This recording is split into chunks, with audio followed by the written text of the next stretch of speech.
হজরত হোসেন আহমদ মাদানী রহমতুল্লাহ আলাইহি, হোসেন আহমদ মাদানী রহমতুল্লাহ আলাইহি এদিন নামাজ পড়ি আছে, আর ডাঙর মস্ত সাপ এটা এনেকা এনেকা এনেকা পাক দি পেলাই বহি আছে।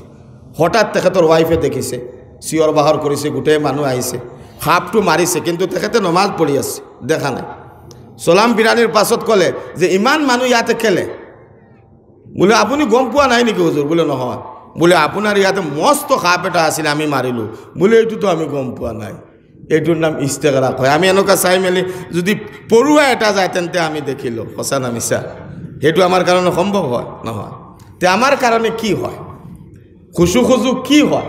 আল ইতকা কিতাবত মনত রাখিব, আল ইতকা কিতাবত হজরত আশরফ আলী থানভী রহমতুল্লাহ আলাইহি কই গৈছে যে আমাক এটা মন্ত্র দি গৈছে খুশু খুজুর কারণে। খুশু খুজু কি বস্তু শিকে আপনার শিকিওয়াই গৈছে, আর এইটো যদি আমি করিল তেন্তে আল্লাহর 2 নম্বর স্থান আমি পাই যাম দেখার। কক সুবহানাল্লাহ। কোনটো মন্ত্র? হজরত আশরফ আলী থানভী রহমতুল্লাহ আলাইহি কইছে বন্দা যেতিয়া আল্লাহু আকবার কই এখন বান্ধিব, হাতখন বান্ধিব, মুখ দিয়ে যেটু পড়িব এইটু কানেও শুনিব লাগিব আৰু দিলেও পড়িব লাগিব। বুঝি পাইছে? মুখ দি আলহামদুলিল্লাহি ৰব্বিল আলামিন আমি কইছো, কোৱাৰ লগে লগে আমাৰ দিলেও পড়িব লাগিব আৰু কানেও শুনিব লাগিব। কিন্তু আপোনালোকে ক্যালকুলেটৰ মাৰি পেলাই দেখিব যে 80% মানুহে ভালকে নমাজ নপঢ়ে। যেহেতু ইমান আনার পাছতেও তার মানে আপনার নমাজ 80% মানুহে আমি নপঢ়ো, আর যে 20% আমি আহো আল্লাহু আকবার কই বান্ধিছোঁ, বান্ধার পাছত মই মোর মাদ্রাসাত ল'ৰা পঢ়াই আছোঁ, কিছুমানে আপনাৰ পথাৰৰ পৰা গৰু আনি আছে, কিছুমানে ল'ৰা ছোৱালী স্কুলত দি আছে, কিছুমানে বজাৰত খৰচ কৰি আছে। সঁচা না মিছা? যদি নমাজৰ পাছত খুদা হয় যে ইমাম সাহেবে কোনটো সূরা দি নমাজ পড়িছে, কম এনেকা এনেকা যে আর আইতাল্লা যে পড়িলে না আলাম তারা পড়িলে পাহৰি গৈছোঁ এনেকা লাগিছে।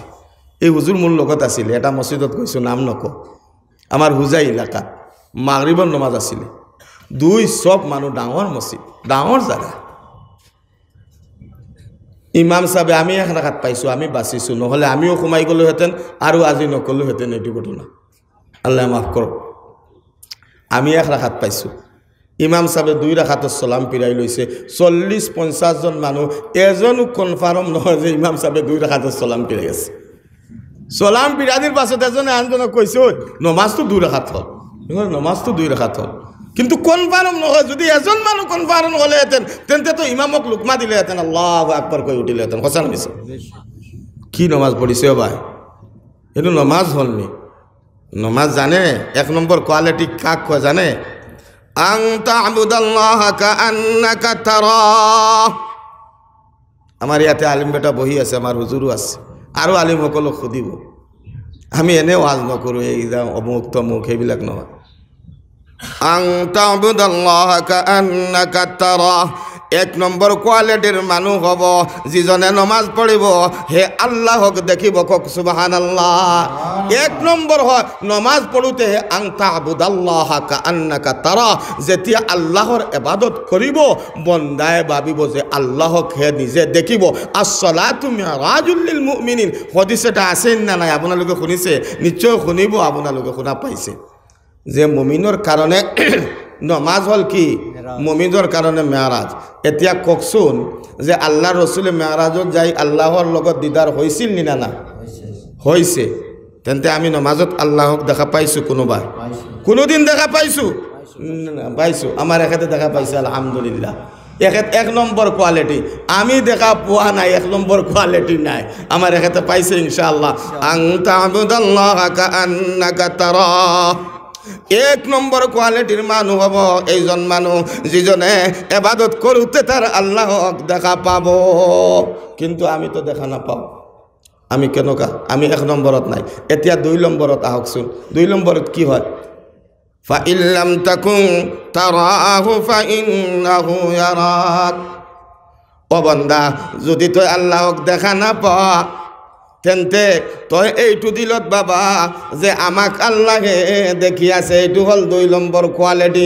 এইটু যদি তোর না থাকে তেন্তে তুই নমাজ লাহেকে ভাঙ্গি দিয়া। এইটু নমাজ নহয়, এইটু নমাজ নহয়। এ হাতও তোর মূৰৰ ওপৰত নুঠে।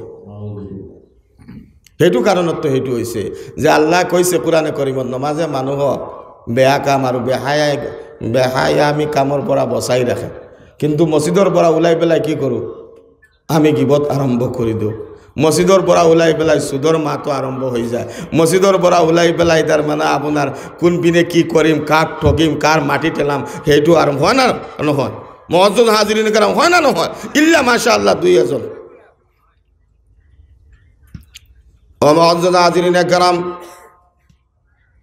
খাজা মজজুব আজিজুল হাসান রহমতুল্লাহ আলাইহি কইছে যে মাল দৌলত কি हवास दिल से निकाल दिल को कुरान वार कर आयजुल जलाल दिल हो आईना तेरे दीदार का सर झुका कर देख लो तेरा जमाल আল্লাহ চক্ষু দিয়ে আমার ওয়াইফের সৌন্দর্য দেখিল আল্লাহ চক্ষু দিয়ে আমার লড়া ছোৱালীৰ সৌন্দৰ্য দেখিল আল্লাহ চক্ষু দি নক্ষত্ৰৰ সুন্দর আমি দেখিল এই চক্ষু দি গাড়ি ঘোড়া দেখিল এই চক্ষু দি আমি দুনিয়ার বহুত নিয়ামত দেখিল আমার এইবিলাক নিয়ামত নেলাগে আমি আজিজুল হক যেতিয়া সজিদাত যাব তোর জামাল আমি জেনে দেখিতে পাও माल दौलत की हवास दिल से निकाल दिल को कुरान वार कर आयजुल जलाल दिल हो आईना तेरे दीदार का सर झुका कर देख लो तेरा जमाल हेतु कारण अल्लाहु আকবার কই যেতিয়া আমি তহরিমা বান্দিম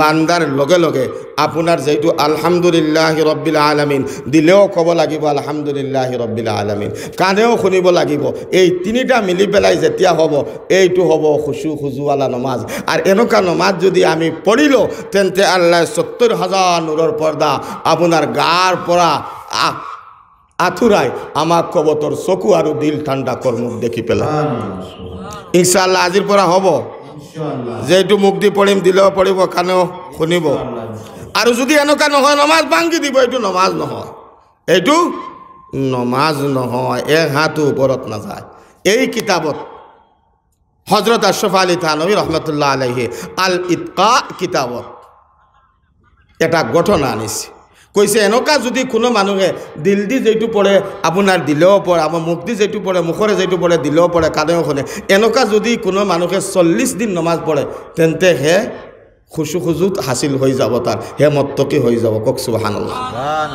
তেখেতে এটা ঘটনা আনিছে ঘটনা কি জানেন মজার ঘটনা হল কি যে এবার এটা চুর এজন চুর কি করেছে শাহী মসজিদত সোমাইছে চুরির দান্দাত চুরি কৰিবলৈ চুৰ এজন শাহী মসজিদত সোমাইছে বাচ্চাৰ মসজিদত সোমাইছে চুৰি কৰিবলৈ যাই পেলাই দেখিলে যে বাচ্চা আৰু উজিৰ নাজিৰ সব লৈ নমাজত আহিছে নমাজ পঢ়ি আছে চুৰি এতিয়া চুৰি কৰিব জানো চুৰি বাচ্চা আছে উজিৰ আছে বাই কি হ'ব হালত সেও নমাজত ভাল পৰেজগাৰৰ নিচিনা নমাজত লাগি গৈছে বাচ্চাই কি কৰিছে নমাজ পঢ়ি পেলাই উজিৰক মাতিছে উজিৰ ইফালে আহাচোন আহিছে উজিৰ আহাৰ পাছত ক'লে বেটা বোলে কি হৈছে বোলে তই তো জানা মোৰ এজনী ছোৱালীৰ বাহিৰত আৰু কোনো ল'ৰা ছোৱালী নাই তই তো জানা আৰু এই ছোৱালীজনী উপযুক্ত হৈ গৈছে বিয়া শাদীৰ উপযুক্ত হৈ গৈছে আৰু কিমান দুনিয়াৰ ৰাজা বাদশাহ এই ছোৱালীজনী নিবলৈ বিচাৰি আছে কিন্তু মই দিয়া নাই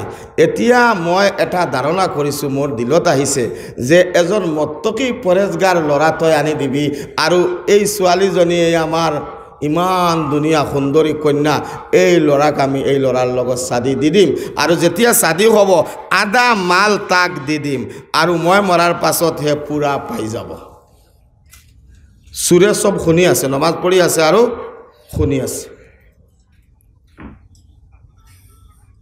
এতিয়া উজির বাদশাহর উজির তারও মাথা আছে কলে যে হজরত মই মত্তকি পরেজগার কেন চিনি পাম মত্তকি পরেজগারজন আমি কেন চিনি পাম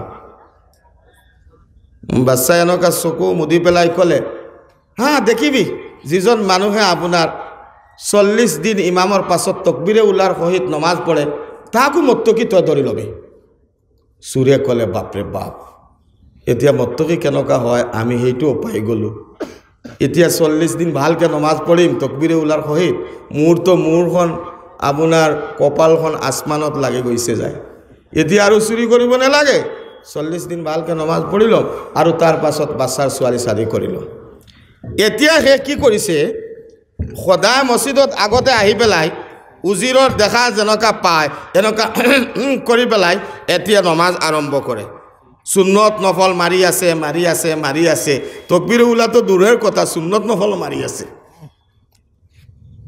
সঁচাকে 40-42 দিন যোৱাৰ পাছত উজিৰৰ এই মানুহজনৰ ওপৰত চকু পৰি গ'ল বোলে এইটোৱে মত্তকি পৰেজগাৰ হ'ব কথাটো আপোনালোকে ভালকে বুজিব ক'লে যে এইটো ভাল মত্তকি পৰেজগাৰ হয় এইটো দেখিছোঁ এই ল'ৰাজন ঠিকই আছে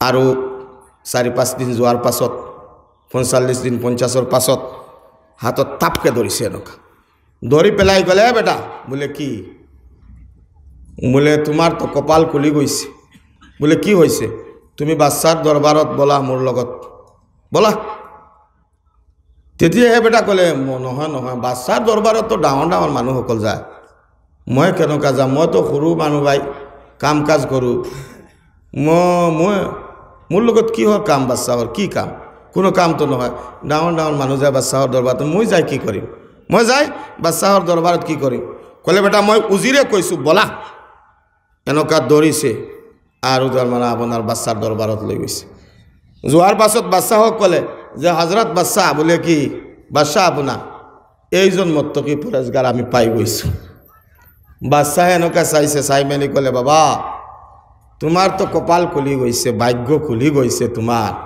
আমাৰ উজিৰক এটা দায়িত্ব দিছিলোঁ মত্তকি পৰেজগাৰ মানুহৰ যে তুমি 40 দিন নমাজ যিজনে তকবীৰে উলাৰ সহিত পঢ়িব তাকো মত্তকি ধৰি ল'বা এতিয়াতো আমাৰ ৰূপসী যিজন কন্যা তোমাৰ লগত শাদী হৈ যাব আৰু আধা মাল তুমি পাই যাবা আৰু আধা মই মৰাৰ পাছত তুমি পাবা অৰ্থাৎ তুমি বাচ্চা হৈ যাবা এতিয়া ল'ৰাজনে কয় মই শাদী নকৰোঁ বুজি পাইছে এতিয়া ল'ৰাজনে কয় মই শাদী নকৰোঁ সেইবিলাক আপোনাৰ অবাক আৰু প্ৰথমে ভাবিছে দাম বঢ়াই আছে নেকি 3-4 বাৰ 5 বাৰ কোৱাৰ পাছত এই মানুহজনৰ চকুৰ পৰা হাজিৰিনে কেৰাম এই ল'ৰাটোৰ চকুৰ পৰা পানী পৰা আৰম্ভ হৈ গৈছে